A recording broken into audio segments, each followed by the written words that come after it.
Okay, here's what we started with. You remember the number? So she's finished. So let's take a quick look at her, see what we did here. First of all, of course, we had a little bit of damage at the front corner of this fender.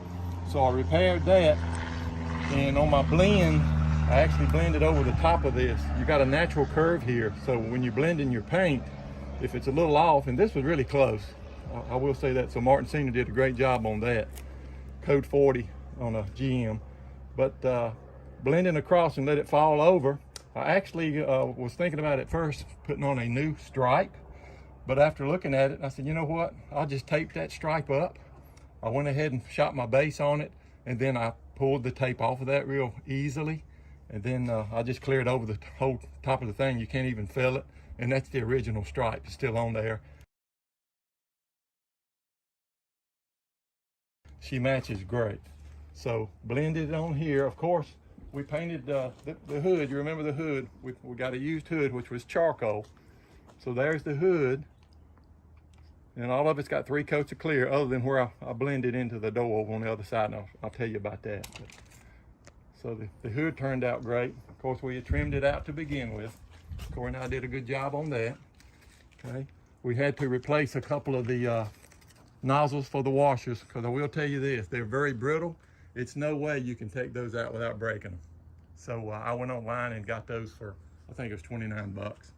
I'm sure you could find them cheaper, but those are the original GMs. So, and they work great.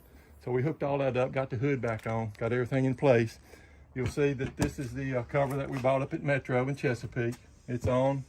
I had bought some a little assortment of plastic rivets and all, so I've used all new rivets on it. I changed the oil in it.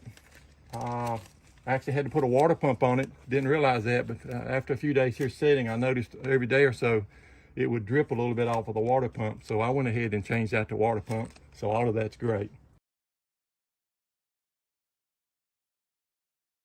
So we did that.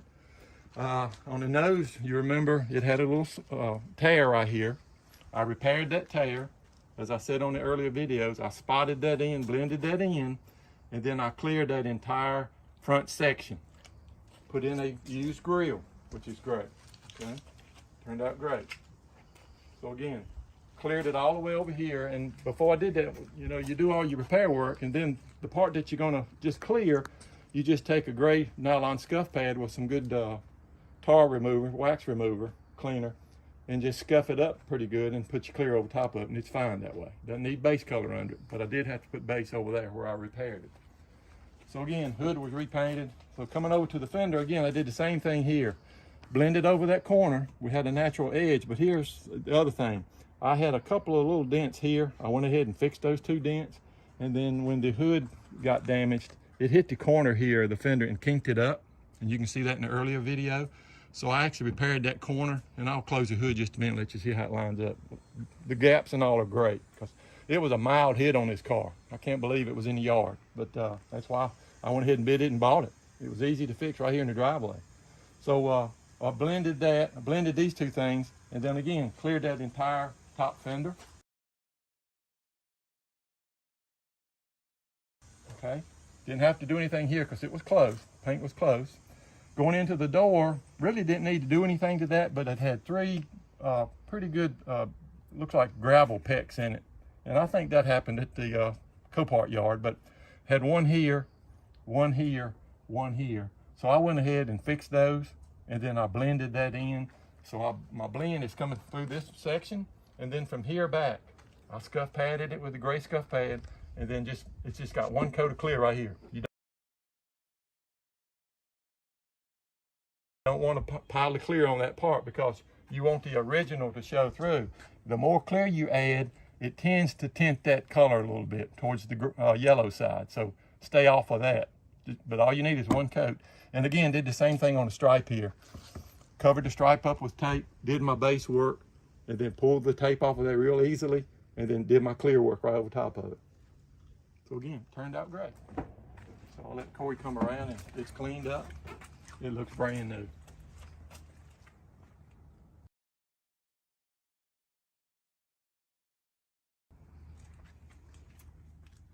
2013 GMC Acadia Denali. As I always say, top of the line. And Corey was a big help. He did most of the detail work and the cleaning. I did most of the, well, all of the paint work and all, but he did help me on the, lining everything up. But it went together great because it was not a bad hit. That's what you need to look for if you're a guy like me doing it at home. Don't be looking at things that's completely wiped out. And do what I do. Go to the yard and look. And just give you another reason to look at the yard. Look at this Copart sticker. It reads 2013 GMC Acadia SLE. And I looked at that at the lot, and if you watch my first video, that's what I'm saying. But you know what? This is not an SLE. It is a Denali. It's above an SLE. It was listed wrong. So I don't know if that affected somebody when they were bidding, but it was only one other person bidded against me to get it. She cleaned up great.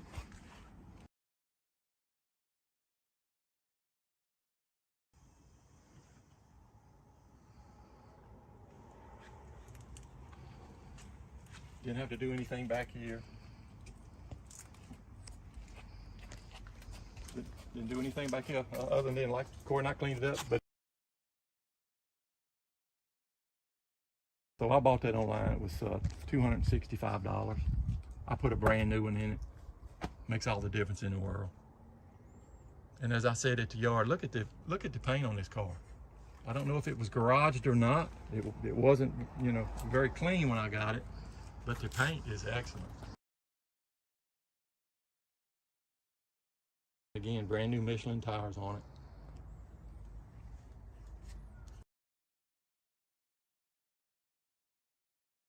And the last thing I want to say, I won't mention the owner's name, but here's what I did, and I think I mentioned it in my other video.